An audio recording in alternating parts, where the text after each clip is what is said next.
It's over. The Toronto Blue Jays fall to the Los Angeles Dodgers, and they lose the World Series in the most heartbreaking game that I have ever experienced as a fan, and I'm sure a lot of you guys as well. The Jays come inches, millimeters even, centimeters, steps away from winning the World Series, and they fall to the Dodgers, who won their second World Series in a row. And in a game filled with opportunities for this Jays team to do something that this country hasn't seen in 32 years, they failed to do so. And now they're back to the drawing board as a long offseason awaits. So I'm going to break down what happened in this game and discuss what it means heading into this offseason. But folks, I'm not going to ask you to subscribe in this one. If you guys are watching, I'm sure you're Jays fans, and you're probably pretty upset. I'm obviously really just sad at this point. I think sad's probably the word. And obviously it was a fantastic season, but none of that really matters in this very moment. What matters is the Jays, countless opportunity after countless opportunity.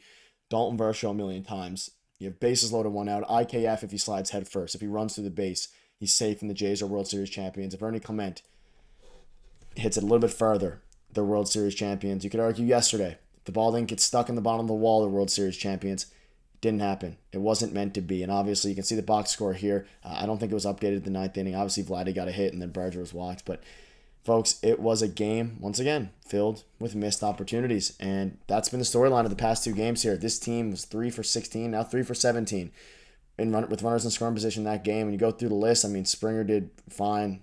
Guerrero had a big double, but the Bichette 3-run home run that was supposed to cement his legacy in Canada, all these different things, was all for nothing. Clement breaking an MLB record for most hits in a postseason. Doesn't matter. And I know I'm going to be negative in this video. I'm letting you know, it's not negativity, it's just sadness. And I'm sure a lot of you guys are feeling what I'm feeling. I don't even distraught. It's just awful. It is.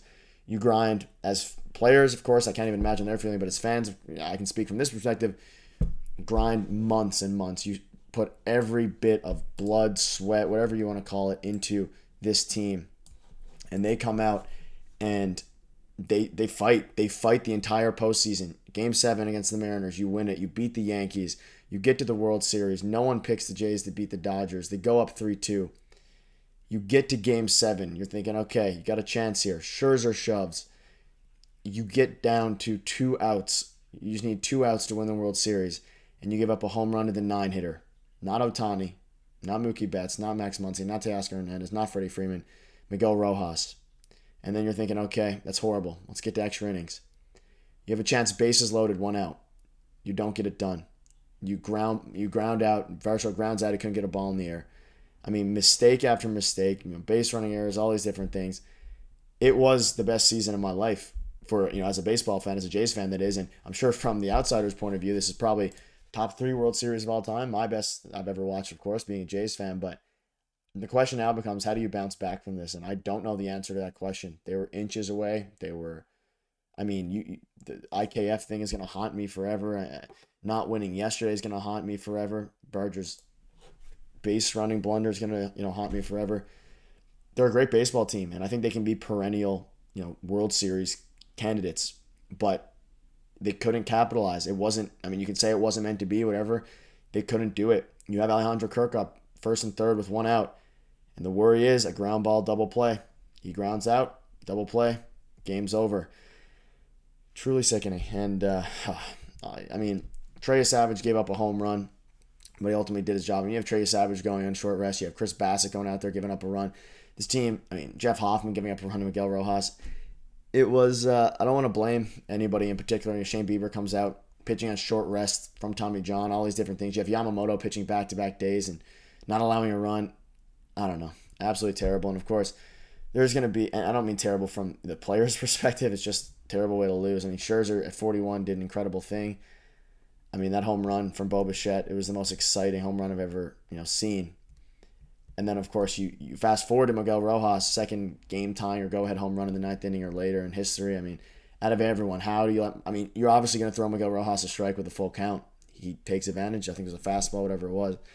It doesn't get any lower than this, folks. It really doesn't. Now, you can obviously take the glass half full approach and say, hey, they made the World Series. They can be contenders for the next few years, make a bunch of moves in the offseason, all these different things. It's true, and I'm sure we're going to hear a lot of comments from the coaching staff and the players, all these different things, but for right now, that is the most heartbreaking loss I've ever experienced. And I had a video when Bo Bichette and George Springer collided. This is 100 times worse. I mean, all these different things. It's I don't know. It's tough, and obviously, I'm someone who covers the Jays every single day for the past 3-4 years. Haven't missed a day, and to go through what I went through, of course, and all of us as Jays fans last year, 74 wins. You come back into what was, you know, this season, not expecting much. I was trying to be positive. People, were saying in the comment section all these different things about how bad the team was. Fair enough. They come out and they almost make history. I mean, they made history by making the World Series, but what's next? And it's not a question I even want to think about now. I'll obviously have videos on it once I sleep this off and try to, do my best here. But I don't know. It's gonna sting for a while. And you can see here, if they lose this on Varasho, 2 horrible at bats in critical spots, a chance to score runs. It's on an awful lot of people. And for all the comeback kid talk, all the talks they had about how good this team, was in the clutch, they choked the last 2 games. It's as simple as that. The Jays were the better team and think at least, in my mind, in the World Series, but they weren't because they lost, right? But brutal. And I don't know. It's really tough. It's saddening, obviously. And again, videos every day, talk about them, for a living here. And to have to go through this, I'm sure all of us are feeling very similar things. Just heartache, I guess. I don't know. Being a sports fan sucks sometimes. The highs of the Bo Bichette home run, the lows, the highs of the Dalton Varsho bases loaded, the lows, all culminates in being quite literally inches away from the World Series today, inches away from the World Series yesterday, winning neither. And I can't imagine what being a Dodgers fan is like right now. But yeah, I don't know, folks. It's a tough one to swallow. I mean, I want to give a shout out to Trey Savage. I mean, he pitched his butt off all year.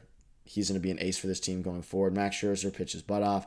Louis Varland, 16 appearances, some of the most. I think the most maybe in MLB history. It's up there. And then, of course, Will Smith was the one who put the Dodgers up off Shane Bieber. It is what it is at this point, folks. You go down with your troops, and that's what they did. Sir Anthony got out of a crazy jam.